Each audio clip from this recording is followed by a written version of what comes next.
स्वागत है आपका हमारे यूट्यूब चैनल स्कॉलर पल्स में। आज जो हम इस बात करने वाले हैं वो प्रोजेक्ट मैनेजमेंट एंड एंटरप्रेन्योरशिप, जिसका जो कोड होता है AKTV के अकॉर्डिंग वो KHU 802 होता है। उसकी यूनिट 3 की बात करेंगे। यूनिट 3 का जो नाम है प्रोजेक्ट मैनेजमेंट है। ठीक है, unit 3 project management and entrepreneurship.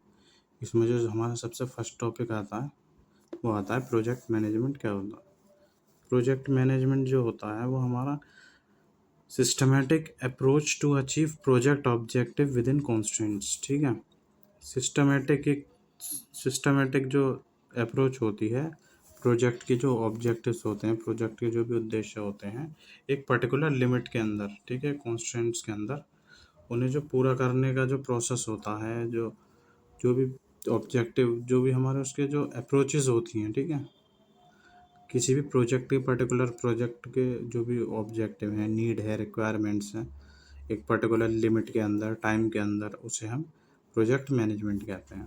It involves planning, executing, controlling project activities. तो जो प्रोजेक्ट, हम जिस प्रोजेक्ट पर काम करेंगे उस प्रोजेक्ट में डिफरेंट डिफरेंट एक्टिविटीज़ होंगी, और उसमें क्या, उन एक्टिविटीज़ में क्या होगी, उन एक्टिविटीज़ की प्लानिंग होगी, उन एक्टिविटीज़ को फिर हम एग्जीक्यूट करेंगे प्रोजेक्ट में अपने। फिर जो प्रोसेस होगा, जो एक्टिविटीज़ के अंदर प्रोसेसेस चलेंगे, उन्हें हम कंट्रोल करेंगे, मॉनिटर करेंगे, तो वो सब आ जाएगा इसमें।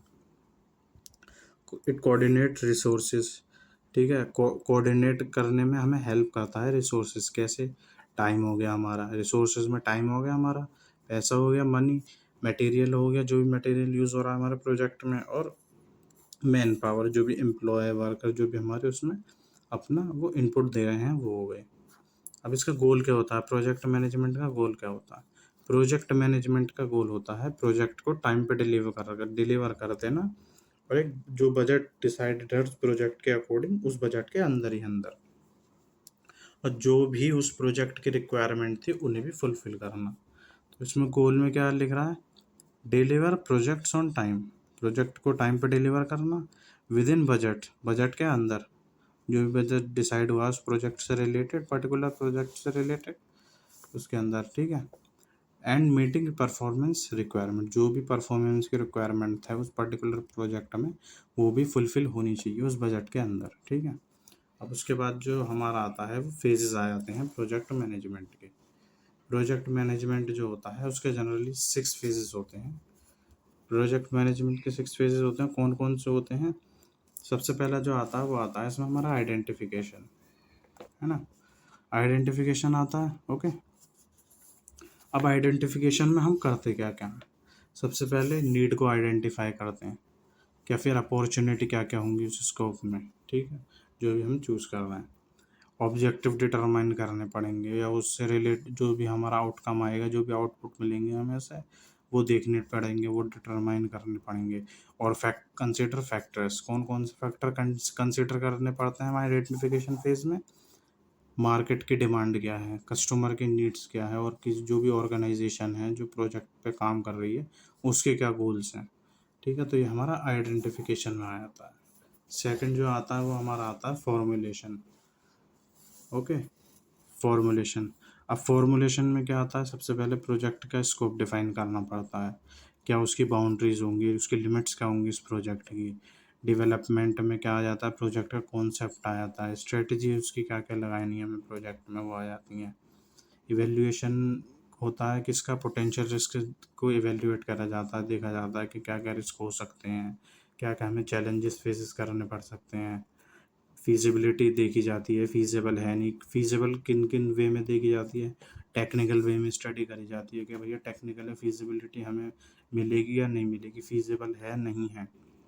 फिनेंशियल देखी जाती है, ऑपरेशनल देखी जाती है। तो इन तीनों तरीके में फीजिबिलिटी देखी जाती है कि भैया ये ओके रहेगा प्रोजेक्ट हमारे लिए, नहीं रहेगा फीजिबल, काम काम हो जाएगा हमारा, इससे नहीं हो पाएगा। तो वो सब जो होता है वो हमारा सेकंड स्टेप फॉर्मुलेशन में आता है।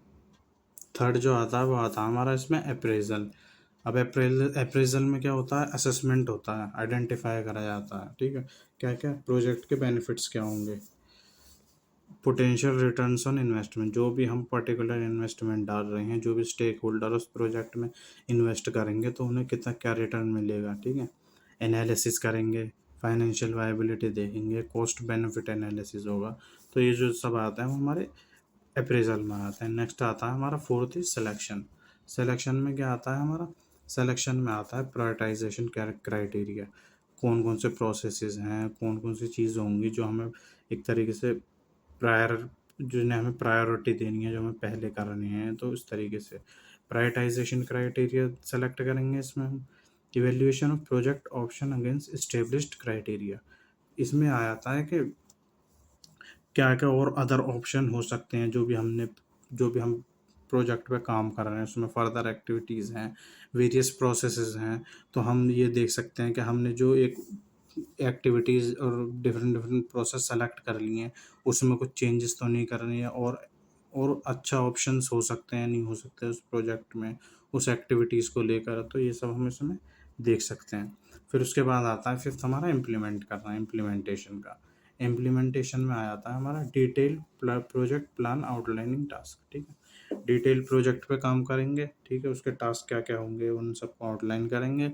असाइनमेंट ऑफ रेस्पॉन्सिबिलिटी, जो रेस्पॉन्सिबिलिटीज़ होंगी वो लोगों को असाइन कर देंगे, किस किस की क्या ड्यूटीज रहेगी, लेबर की क्या है, एम्प्लॉयज़ की क्या है, और जो भी उसमें जो हायरार्कीज होंगी उनको उनकी ड्यूटीज़ या उनकी रिस्पॉन्सिबिलिटीज़ जो है वो असाइन कर दी जाती है इम्प्लीमेंटेशन में, ठीक है।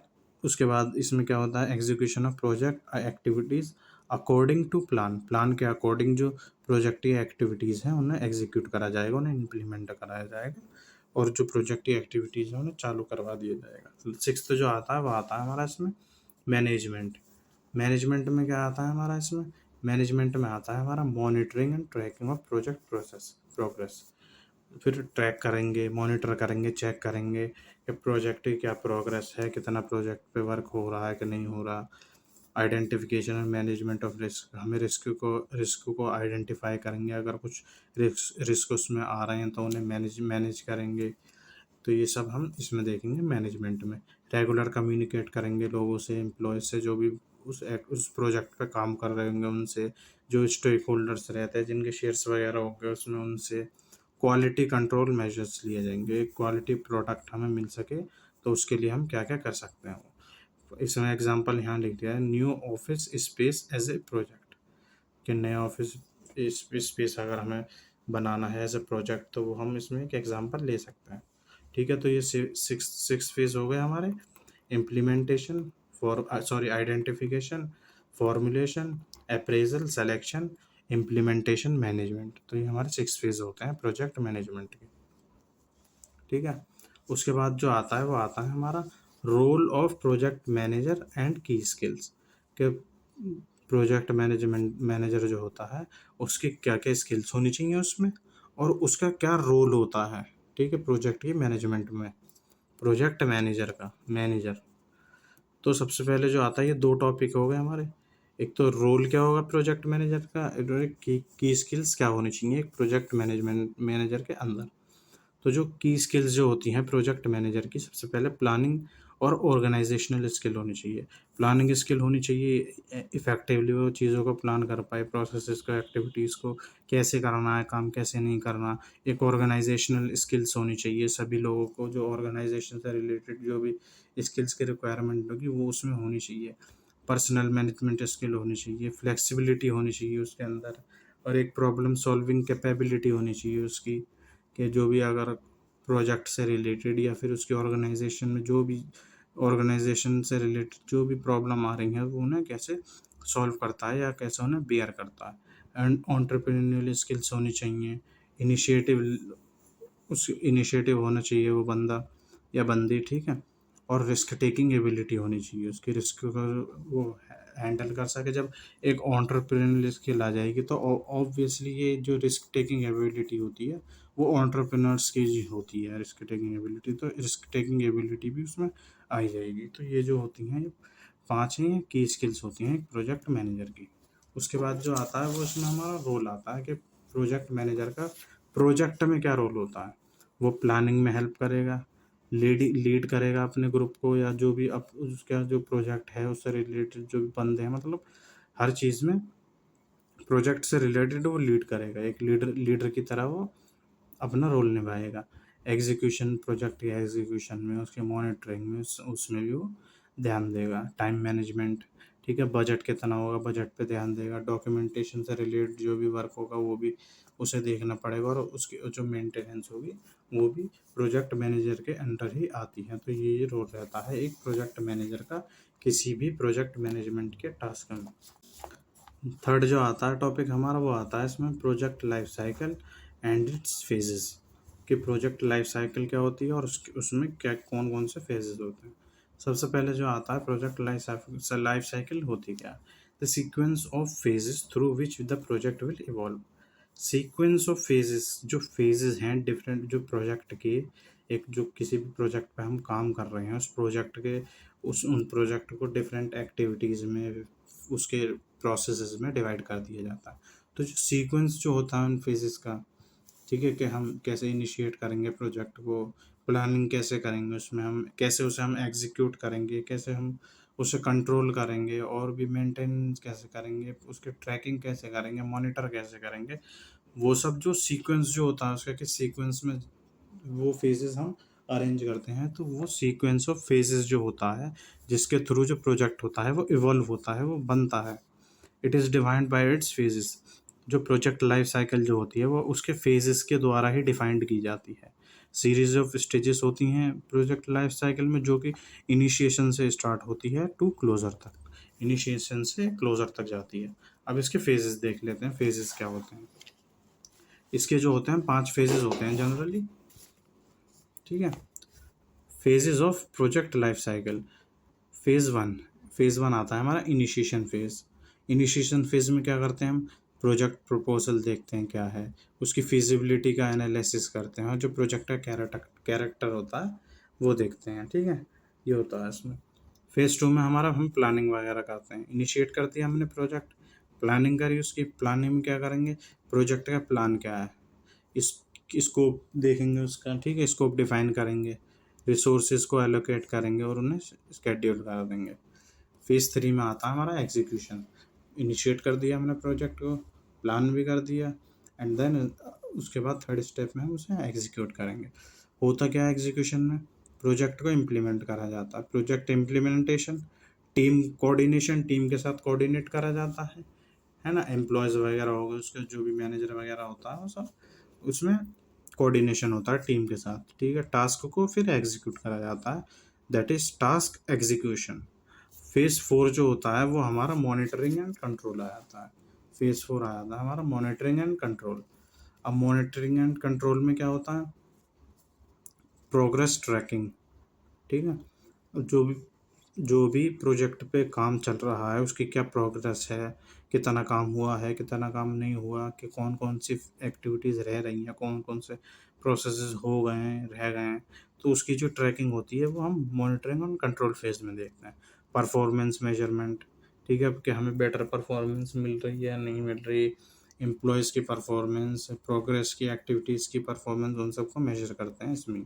रिस्क मैनेजमेंट करते हैं इसमें, देखते हैं रिस्क है नहीं है, अगर रिस्क है तो हम उसे कैसे मैनेज करें, कैसे उसे मिटिगेट करें, तो वो सब हमारा monitoring and control, that is phase 4 में आ जाता है।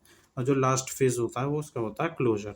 क्लोजर में क्या होता है, प्रोजेक्ट कंप्लीशन, प्रोजेक्ट कंप्लीट हो गया, डिलीवरेबल हैंडओवर, जो जहाँ भी हमें प्रोजेक्ट, जो भी जिससे भी हमें प्रोजेक्ट मिला था हम उन्हें हैंड ओवर कर दिया, लेसन लर्नड, उससे हमें कुछ ना कुछ सीखने को मिला, एंड देन प्रोजेक्ट एवेल्यूएशन, और हमने उस प्रोजेक्ट का एवेल्यूएशन करा। तो ये जो होते हैं 5 फेजेस होते हैं प्रोजेक्ट लाइफ साइकिल के, initiation, planning, execution and monitoring and control, and last one is closure. जो फोर्थ जो आता है वो आता है हमारा प्रोजेक्ट अप्रेजल। क्या होता है project appraisal, next topic. Definition क्या होगी इसकी, evaluation and assessment of a project's feasibility, उसकी potential benefits, risk and overall conditions. Project appraisal होता क्या है, प्रोजेक्ट अप्रेजल होता है इवेल्युएशन करना, इवेल्युएट करना, दे निकालना, असेसमेंट करना, उसका आइडेंटिफाई करना, क्या प्रोजेक्ट की फिजिबिलिटी क्या है, उसमें हमें बेनिफिट्स क्या क्या मिल सकते हैं, क्या क्या उसमें रिस्क होंगे, और जो ओवरऑल कंडीशन होगी प्रोजेक्ट से रिलेटेड उसे हम इसमें देखते हैं, उसे हम इसमें आइडेंटिफाई करते हैं। तो वही प्रोजेक्ट अप्रेजल होता है, कि हम जो भी जिस भी प्रोजेक्ट पे काम कर रहे हैं उस प्रोजेक्ट में क्या हमें उसकी वो फिजिबल है नहीं है, काम चल जाएगा नहीं चल जाएगा उससे, पोटेंशियल बेनिफिट्स क्या हमें उससे फ़ायदा मिल रहा है, क्या क्या उसमें प्रोजेक्ट से रिलेटेड रिस्क होंगे, ओवरऑल कंडीशंस प्रोजेक्ट की कि वो क्या होंगी, क्या उसका हमें फ्रेमवर्क मिलेगा, ठीक है। तो वो सब आ जाता है उसमें। अब उसके बाद जो आता है various aspects of project appraisal, क्या क्या एस्पेक्ट्स होते हैं, ठीक है। तो इसमें जो होते हैं हम हमारे 9 एस्पेक्ट्स होते हैं। टेक्निकल देखते हैं हम, ठीक है, फाइनेंशियल हो गया, कमर्शियली चेक करते हैं, मैनेजीरियल आ गया एस्पेक्ट इसमें, इकोलॉजिकल हो गया, ऑर्गेनाइजेशन से रिलेटेड हो गया, लीगल हो गया, सोशल एंड इकोनॉमिक। तो ये जो 9 हैं या याद कर लेना आप एक बार, various aspects of project appraisal, ठीक है। अब जो इसके बाद आता है वो हमारा आता है main stages of project appraisal, कौन कौन सी प्रोजेक्ट अप्रेजल जो है उसमें स्टेजेस होती हैं।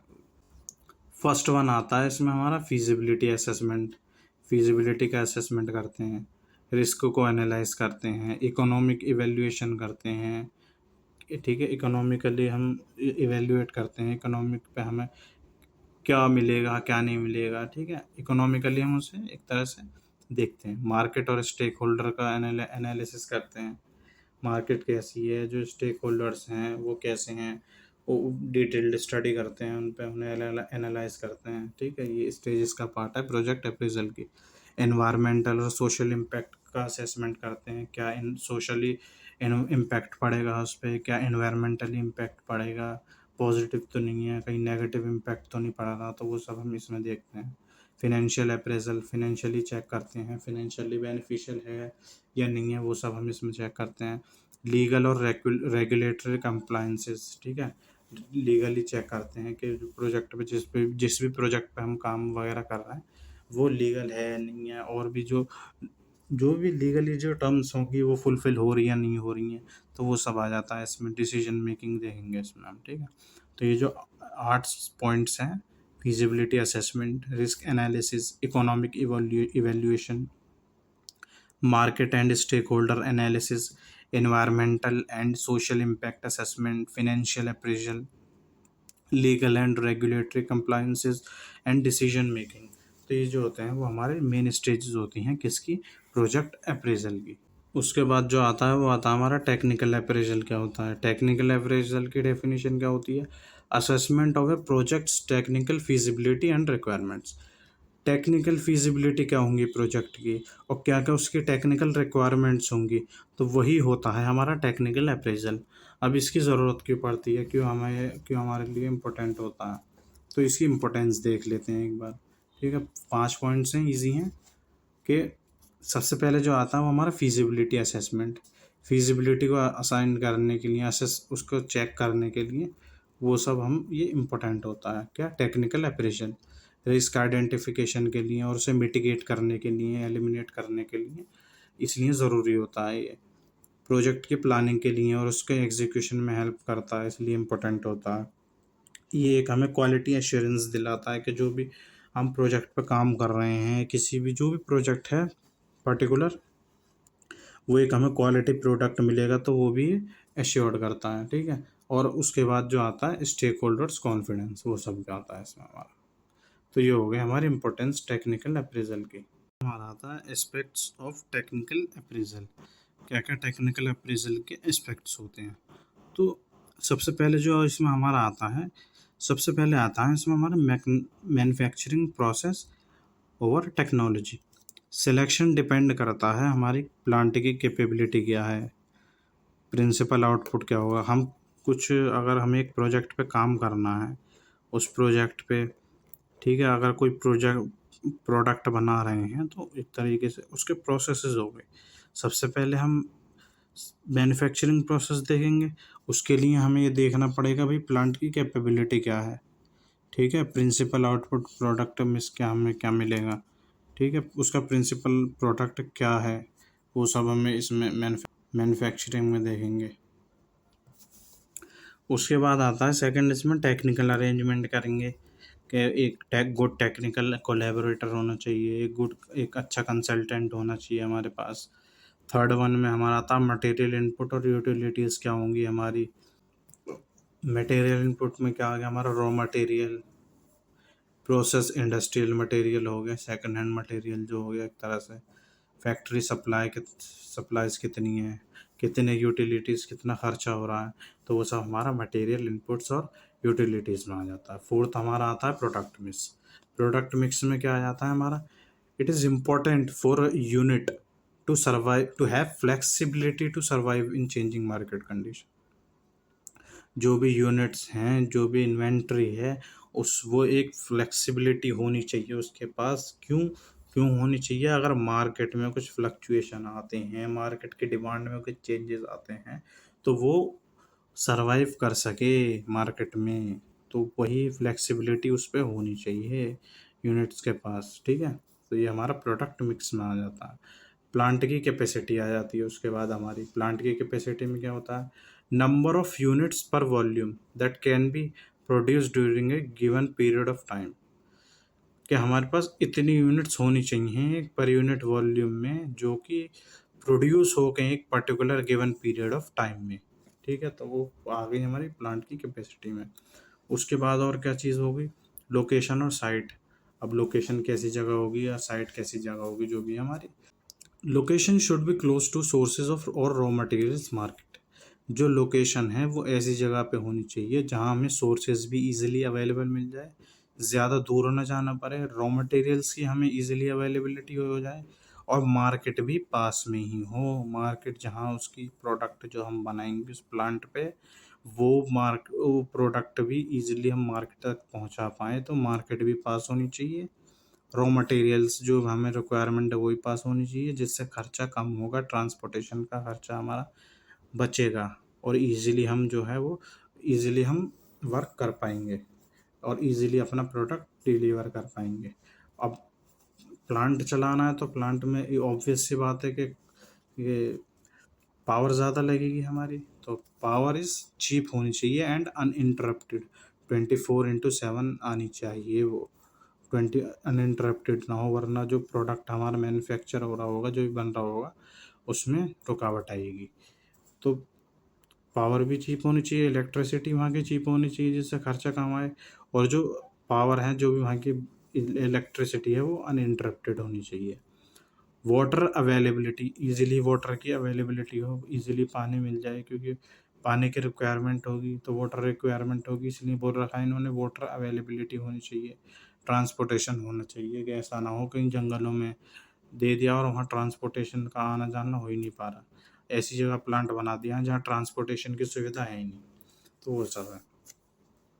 तो दोस्तों, अगर आपने हमारे चैनल सब्सक्राइब नहीं कर रखा है तो सब्सक्राइब कर देना, और इस वीडियो को भी ज़्यादा से ज़्यादा लाइक और शेयर कर देना।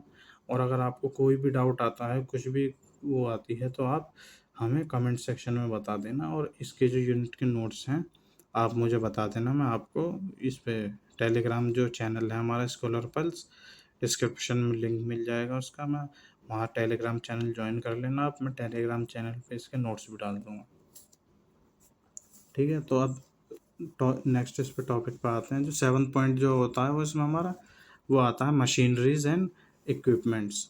मशीनरी एंड इक्विपमेंट्स में क्या होना चाहिए, स्मूथ फ्लो होना चाहिए, ठीक है। किसका, मशीनरी का, जो भी इक्विपमेंट हम यूज़ कर रहे हैं, जो भी मशीन की रिक्वायरमेंट है, जो भी मशीन यूज़ कर रहे हैं प्लांट में, स्मूथ फ्लो होना चाहिए। क्यों, इसलिए कि स्मूथ फ्लो कैसे आएगा, उसमें स्मूथ फ्लो आएगा प्रॉपर सिलेक्शन ऑफ मशीन का। अगर हम मशीनरी जो है, जो भी हमारे इक्विपमेंट हैं, उनका प्रॉपर सिलेक्शन करेंगे कि अच्छी टूल्स लाएंगे, अच्छी मशीन्स लाएंगे जो प्रॉपरली इफेक्टिवली वर्क करेंगे और जो हमें एक पॉजिटिव बेटर प्रोडक्टिविटी हमें प्रोवाइड करेंगे। स्ट्रक्चर और सिविल वर्क्स हो गया, साइट प्रिपरेशन हो गया, बिल्डिंग हो गई, स्ट्रक्चर्स हो गया, ये जो भी आउटडोर वर्क्स है वो हो गए। लास्ट जो आता है वो इसमें हमारा आता है एनवायरमेंटल एस्पेक्ट्स। एनवायरमेंटल एस्पेक्ट्स में आ जाता है ईटीपीस। ईटीपीस क्या होता है, एफ्लुएंट ट्रीटमेंट प्लांट्स, ये मैंने यहाँ लिख दिया है, या effluent sorry effluent treatment plants. ETPs should be available to neutralize output waste। ETP effluent treatment plant होने चाहिए, जिससे कि जो भी उस प्लांट में वेस्ट जनरेट हो रहा है, जो भी उसमें बाय प्रोडक्ट उसका निकल रहा है, जो यूज़ में नहीं आ सकता, रिसाइक्लेबल नहीं है, वो भी हमें न्यूट्रलाइज करना पड़ेगा ETPs के द्वारा, जिससे कि जो वेस्ट है वो एक तरह से या तो रिसाइकल हो जाए या फिर उसका कहीं ना कहीं ट्रीटमेंट हो जाए। ठीक है, टॉपिक आता है इसमें हमारा, लास्ट टॉपिक है हमारा इसका यूनिट 3 का, मार्केट अप्रेजल। मार्केट अप्रेजल की डेफिनेशन क्या है? Evaluation of market conditions and dynamics to assess the potential for a product और service in terms of demand, competition and market positioning. Evaluation करना, evaluate करना, आइडेंटिफाई करना क्या market की condition क्या है, उसके डायनामिक्स क्या हैं, क्यों करना, क्यों, टू असेस द पोटेंशियल, ये पोटेंशियल देखना किसी भी प्रोडक्ट का या फिर किसी भी सर्विस का, किसके टर्म्स में कि उसकी डिमांड कितनी है प्रोडक्ट की। ठीक है, क्या कंपटीशन चल रहा है, क्या क्या वो कॉम्पिटिटिव प्रोडक्ट हमें साबित होगा या नहीं होगा, या जो भी हम सर्विस प्रोवाइड करेंगे वो competitive होगी या नहीं होगी। ठीक है, वो हो गई है। और मार्केट पोजीशनिंग के, वो जो जिस भी हम जो भी प्रोडक्ट हम डिलीवर करेंगे वो मार्केट में क्या पोजीशन रखता है, क्या उसकी डिमांड है नहीं है, तो वो इस टाइम उस प्रोडक्ट से रिलेटेड या जो भी वो हम सर्विस प्रोवाइड करेंगे उससे रिलेटेड क्या कंडीशन चल रही है, क्या उस टाइम वहाँ के हालात हैं मार्केट के, तो उसके अकॉर्डिंग हम ये देखेंगे। तो ये हमारा इवेल्युएशन करना हो गया मार्केट की कंडीशन को, उसके डायनामिक्स का, क्यों करते हैं हम किसी भी प्रोडक्ट और सर्विस का पोटेंशियल देखने के लिए। पोटेंशियल कैसे देखेंगे, उसमें दम कम है नहीं है उस प्रोडक्ट में, उस सर्विस में, डिमांड के टर्म्स में कि उसकी डिमांड है नहीं है, क्या कंपटीशन है, वो कॉम्पिटिटिव रहेगा प्रोडक्ट या सर्विस या नहीं रहेगा, मार्केट पोजीशनिंग क्या है, मार्केट का क्या हालात हैं, मार्केट में वो प्रोडक्ट चलेगा नहीं चलेगा, डिमांड है मार्केट में उस प्रोडक्ट की नहीं है, तो वो सब। अब आ जाता है मार्केट अप्रेजल। ठीक है, प्रोडक्ट को हम, मार्केट अप्रेजल में क्या आता है, प्रोडक्ट को हम इसलिए स्टडी करते हैं जिससे कि मार्केट सक्सेसफुल रहेगा हमारे लिए। अब उसमें क्या आता है, क्यों, डिमांड फॉर द प्रोडक्ट ये देखेंगे हम, supply positioning of for the product, क्या हम जो सप्लाई पोजीशन में हम हैं या नहीं है, डिस्ट्रीब्यूशन चैनल्स कौन कौन से हम होंगे हमारे उस प्रोडक्ट को डिलीवर करने के लिए, क्या प्राइसिंग रहेगी प्रोडक्ट की, और गवर्नमेंट पॉलिसीज़, हमें जो रूल्स एंड रेगुलेशन हैं, जो भी टर्म्स एंड कंडीशन है, वो भी हमें फुलफ़िल करके चलनी पड़ेगी। तो गवर्नमेंट पॉलिसीज़ होगी, तो ये सब हमारा आया था मार्केट अप्रेजल में। ठीक है, तो ये चीज़ें हमें देखनी पड़ती हैं, डिमांड क्या है प्रोडक्ट की, सप्लाई पोजीशन क्या होगी, कैसे किस तरीके से सप्लाई करा जाएगा, किन के थ्रू, किन चैनल्स के थ्रू सप्लाई करा जाएगा, प्राइसिंग क्या होगी, गवर्नमेंट पॉलिसीज़। अब मार्केट के एस्पेक्ट्स आ जाते हैं, मार्केट अप्रेजल के एस्पेक्ट्स दो होते हैं इसमें। सबसे पहले मार्केट एनालिसिस होता है और दूसरा होता है हमारा स्ट्रेटेजिक कंसिडरेशन। हम मार्केट एनालिसिस में हम क्या देखते हैं, assess market size, market size देखते हैं क्या है, जो भी हम प्रोडक्ट बना रहे हैं उसका वो किसकी कितनी डिमांड है मार्केट में, इफ़ेक्टिव है नहीं है, कितनी, जो कितने, एक तरह से कितने रुपीस, कितने थाउजेंड करोड़ की, बिलियन में वो मार्केट में वो प्रोडक्ट की डिमांड है, कि यह मतलब कितनी उसकी वैल्यूएशन है ओवरऑल मार्केट में।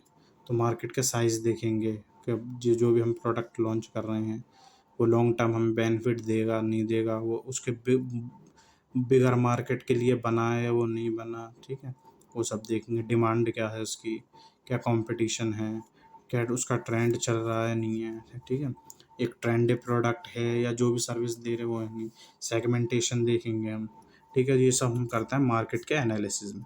सेकंड जो आता है वो हमारा स्ट्रेटजिक कंसिडरेशन आता है, उसमें आ जाता है हमारा प्राइसिंग को इवेल्युएट करते हैं, क्या प्राइसिंग रहेगी उस प्रोडक्ट की, डिस्ट्रीब्यूशन चैनल्स क्या रहेंगे उन्हें पोजीशन करते हैं कि हम कौन से चैनल पे हमें ज़्यादा प्रोडक्ट को डिलीवर करना है, कौन से पे कम रहा है, मतलब एक तरह से प्रायोरिटीज हम देखेंगे, पोजीशन कर देंगे जो भी हमारे डिस्ट्रीब्यूशन चैनल्स होंगे, मार्केटिंग स्ट्रेटजीज लगाएंगे। ठीक है, मार्केटिंग में पे मार्केटिंग करेंगे उस प्रोडक्ट की, रिस्क क्या हो सकते हैं उसके, क्या क्या हमें चैलेंजेस मिल सकते हैं, तो ये सब जो आती है वो हमारी स्ट्रेटेजिक कंसिड्रेशन में आती है।